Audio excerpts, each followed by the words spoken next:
और आज मैं आपसे बात करना चाहता हूं कि कई बार कुछ लोगों के जीवन में ऐसा होता है कि जब वो किसी बात के लिए विश्वास कर रहे हैं और उसके लिए प्रार्थना भी कर रहे हैं, प्रभु की आज्ञाओं पर चल रहे हैं, उसकी इच्छा के अनुसार अपने जीवन को व्यतीत कर रहे हैं, जो भला है उन कार्यों को कर रहे हैं, परंतु फिर भी उनके जीवन में उस प्रार्थना का उत्तर नहीं आता है और फिर वो निराश होने लगते हैं क्योंकि उनकी प्रार्थना का उत्तर लंबे समय तक नहीं आया है। हो सकता है दोस्तों आपके जीवन में भी ऐसा हो, जब आप किसी बात के लिए प्रार्थना कर रहे हो परंतु अभी तक आपकी प्रार्थना का उत्तर नहीं आया और आप निराश हो रहे हो कि मैं तो प्रार्थना कर रहा हूं, सब कुछ अच्छा कर रहा हूं, अच्छा जीवन भी जी रहा हूं, प्रभु की इच्छा के अनुसार चल रहा हूं, परंतु फिर भी मेरी प्रार्थना का उत्तर क्यों नहीं आ रहा। तो दोस्तों आज सुबह में मैं आपसे कहूंगा कि आप निराश न होएं, आप निराश न होएं, बल्कि धीरज से प्रभु की बाट जोहते रहें और उससे प्रार्थना करते रहें।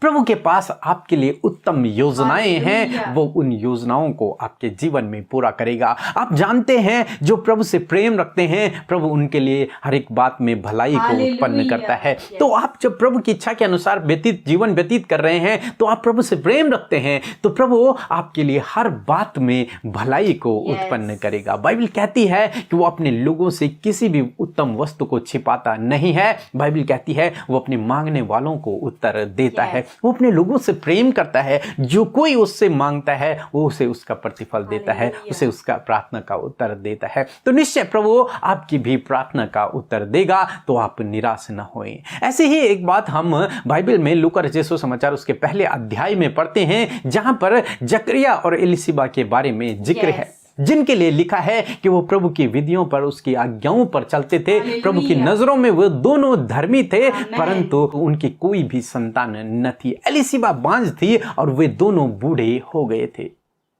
दोस्तों यहां पर हम देखते हैं एलिशिबा और जकरिया दोनों याजकीय घराने से हैं और उन्होंने जीवन भर उस बात के लिए प्रार्थना की होगी कि प्रभु हमें एक संतान दे, परंतु लिखा है वे दोनों बूढ़े हो गए, परंतु उनके पास कोई भी संतान नहीं है। परंतु हमेशा ऐसा नहीं रहेगा, क्योंकि प्रभु के पास इस एलिशिबा और जकरिया के लिए उत्तम योजना है, वो अच्छा प्लान है और वो प्लान अब प्रभु इस बुढ़ापे में उनके जीवन में पूरा करना चाहता है। हम पढ़ेंगे एक वचन को, हम लोग पढ़ेंगे लूका रचित सुसमाचार उसका पहला अध्याय और 13 पद, जहां पर कुछ इस प्रकार से लिखा है। परंतु स्वर्गदूत ने उससे कहा, हे जकरिया भयभीत ना हो, क्योंकि तेरी प्रार्थना सुन ली गई है और तेरी पत्नी एलिशिबा से एक पुत्र उत्पन्न होगा और तू उसका नाम यूहन्ना रखना। आमीन।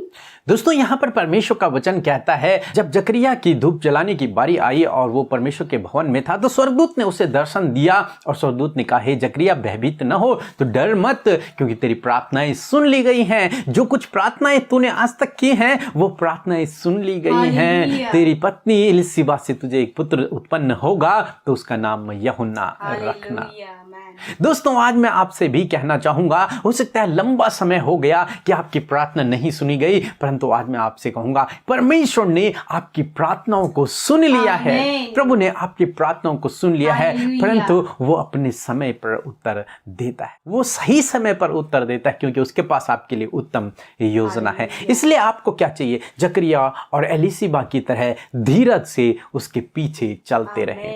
वो बूढ़े हो गए हैं लेकिन वो प्रभु से नाराज नहीं है, वो बूढ़े हो गए हैं लेकिन वो प्रभु से उनका कोई मनमुटाव नहीं है, उनका प्रभु से वैसे ही संबंध है जैसे पहले था। वो फिर भी धार्मिकता का जीवन व्यतीत कर रहे हैं, वो फिर भी प्रभु के कार्यों में लगे हुए हैं, वो फिर भी प्रभु की आज्ञाओं पर चल रहे हैं, उसकी इच्छा अनुसार अपने जीवन को व्यतीत कर रहे हैं, और तब प्रभु ने उनकी प्रार्थना का आज उनके जीवन में उत्तर दिया है। दोस्तों आप भी प्रभु यीशु मसीह के पीछे चलते रहें, उस पर भरोसा रखें, प्रभु आपको आपकी प्रार्थना का उत्तर अवश्य देगा, सही समय पर देगा। वो आपके जीवन में अपनी उस उत्तम योजना को पूरा करेगा। इसलिए दोस्तों आप निराश न होएं, बल्कि धीरज से उसकी बाट को जोते रहें, क्योंकि आप एक ऐसे परमेश्वर पे भरोसा करते हैं जो प्रार्थनाओं का उत्तर उत्तर देता है, आमीन। जिसके पास हमारे लिए उत्तम योजनाएं हैं, जो सही समय पर कार्य करता है, जो अपने लोगों को आशीषित करता है। आमीन, हालेलुया। दोस्तों, बुढ़ापे में परमेश्वर ने उनकी प्रार्थना का उत्तर दिया, परंतु उन्हें सबसे